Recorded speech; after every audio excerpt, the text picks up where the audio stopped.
a chance to talk to you guys about The Walking Dead for a few weeks, so here's another Slash report. On Bonds, the 6th episode of the season. I'm Redcranke, and this is Death Curse Society. Carol wakes up and appears dead set on making this day her bitch as she tries to sneak off into the outside world. Daryl sees her and asks if she wants company. She tells him she's just going to do another sweep for Negan, who escaped recently. They get to a particular perch and begin surveying the land, but Daryl can tell Carol isn't telling him everything. After a little prodding, Carol admits she wants to find Alpha's horde of walkers and destroy it. Fans of Carol and Daryl's odd but intriguing relationship will have plenty to talk about with this episode, as their conversations fill a good majority of it. There are trust issues, friendly ribbing, mild flirtations, and even a gentle push to find a romantic relationship elsewhere. At one point, Carol seems a little too protective of her supply bag and snatches it out of Daryl's hands, causing him to be suspicious of what's inside. Did she bring a gun to attempt another assassination of Alpha? Daryl even searches her bag when she leaves to piss at one point. When she returns, she knows what he did, and asks, "Did you find what you were looking for?" The seeds of mistrust are then planted, but they still proceed across the border to further their mission. Back at Alexandria, a lot of people are getting mysteriously sick. As the episode moves forward, the sickness takes over more and more, including Rosita. Sadiq takes a day off from his doctor duties to play father, while the new doctor, Dante, creepily takes care of the residents. Sadiq gently instructs Dante to find some boundaries between himself and the rest of the Alexandrians. We'll see how that goes. Do they have an HR department in Alexandria? I don't know. Later, when Sadiq discovers the illness is spreading faster than expected, he snaps and yells at Dante. After helping make the sick as comfortable as possible, Sadiq blacks out and wakes high atop one of the windmill structures holding Coco. I think this PTSD is going to reveal some major secrets about Sadiq in the next couple of episodes. Once we see Negan blindfolded and hands tied, he's being led through the woods surrounded by whisperers. Of course, Negan can't keep his mouth shut and is saying anything he can think of to invoke a response from one of the enemy, while insisting he wants to join this survivalist wet dream. Great sequence. Finally, Beta has had enough and glides 2 large knives up to Negan's throat, threatening to end him right then and there. Negan seems to be trying to use the fact that he's been locked up at Alexandria for the last 8 years to find acceptance among the Whisperers, but Negan is rarely what he seems. I'm not convinced he doesn't have an ulterior motive in the back of his mind.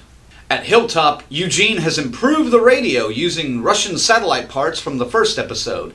He seems eager to give it a trial run and see who he can reach and how far. First, he receives a call from Rosita, and they have a nice, friendly exchange. It almost seems like Rosita misses Eugene, if only a little, and likely for selfish reasons. A minor technical glitch ends their conversation quickly, but they agree to talk again.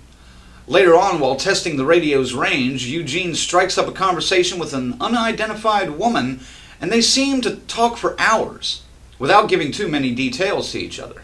Neither can really trust each other due to what the world has become, but finally Eugene does, and perhaps offers too much information. Damn it, Eugene! It seems like he's found a sort of pen pal, but the woman says their continued conversations should be kept between just the two of them. Beta tries to warn Alpha that Negan cannot be trusted, but Alpha sees some worth in having Negan around. There is a verbal conflict between the two leaders of the Whisperers, which leads Beta to kneel before Alpha, which causes Negan to smile, knowing he has yet more ammunition to get under Beta's skin. No pun intended. Alpha instructs Beta to test Negan, which includes a series of seemingly menial tasks: digging a hole, skinning the dead, piling up bodies of walkers, and killing a pig. It's a humorous musical sequence where Beta one-ups Negan at every turn, and the final result is freshly cooked ham and bacon, which Negan is deprived from having because he is not one of them. This leads to a short physical confrontation between Negan and Beta, but Negan pushes away his instinct to be the aggressor and retreats to the side of another Whisperer, who quietly hands him a piece of bacon. Elsewhere in the woods, Daryl and Carol seem to have found themselves surrounded by walkers and Whisperers, but they try to lay low and keep their mission covert from Alpha. When Daryl rejoins Carol, he finds she is taken a hostage. A Whisperer she intends to take back to Alexandria and grill for information. Beta sets up Negan in a trap, leaving him alone and surrounded by walkers with no weapon to defend himself. Thinking this is the end of Negan, Beta walks away and reports to Alpha, telling her he was weak. Before he can explain further, Negan arrives carrying a bloody tree limb like his beloved Lucille, demanding that he's, quote, ready for my goddamn skin suit. Only the way Negan can. Negan walks straight through the crowd of whisperers and introduces himself to Alpha, wondering if his reputation precedes him at all. Negan kneels before Alpha, telling her he's all in. She inspects him, almost sniffing around him like a dog, then lifts a finger to her lips and slowly says, shh. Negan just smiles up at her, as only he can, and the episode ends. This episode was incredibly written, even though it lacked a whole lot of action. The dialogue between Negan and Beta was gripping, dangerous, and still playful. The scenes between Carol and Daryl showed what could be her addiction affecting her judgment, while Daryl was forced to start mistrusting his best friend. Eugene and the Unseen Woman had a great conversation about geeky stuff and even preferred ice cream cones. This might even be my favorite episode of the season so far, but I love Jeffrey Dean Morgan and what he has brought to the character of Negan. Danger, unsureness, and pants-shitting humor. 2 episodes left before the season breaks for the holidays. Will we see the beginning of the Whisperer War? What is making all the Alexandrians sick suddenly? Will we find out how bad Sadiq's blackouts and PTSD really are? Will Carol's true motives reveal themselves? Will Daryl be able to trust her again? Will Eugene talk to his mystery lady again, and will he trademark his radio as the new Tinder of the apocalypse? There's still a lot to figure out, and hopefully soon. I will admit, I'm enjoying this season a lot more than the previous 2, so kudos to the writing team for that. Are you still following The Walking Dead?